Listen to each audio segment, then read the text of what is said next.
तुमच्या डाळिंबाला साईजकडे लक्ष द्या, ते तुम्हाला नक्कीच लखपती बनवेल. तर नमस्कार शेतकरी बंधूंनो, आज आपला मार्केटिंग रूट जवळ येथील राजमाता कृषी उद्योग येथे व्हिजिट होती.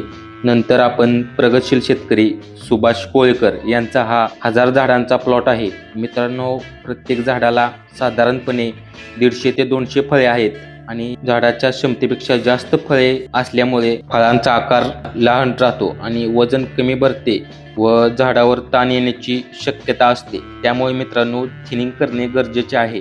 नंतर आपण शेतकरी बसवेश्वर माळी यांचा हा 700 झाडांचा प्लॉट आहे. यांच्या झाडावर थ्रिप्सचा अटॅक भरपूर प्रमाणात झाला होता व फुलगळ जास्त प्रमाणात होत होती. त्यासाठी आपण थ्रिप्सवर स्प्रे रिकमेंडेड केला आणि फुलगळ कमी होण्यासाठी कॅल्शियम बोरॉन आणि 6B यांचा स्प्रे घेण्यास सांगितला. नंतर त्यांच्या दुसऱ्या प्लॉटमध्ये मित्रांनो, डाळिंबाला बेड करणे चालू होते. त्यामुळे पाण्याचा निचरा चांगल्या पद्धतीने होतो आणि रोगाचा प्रादुर्भाव कमी प्रमाणात होतो.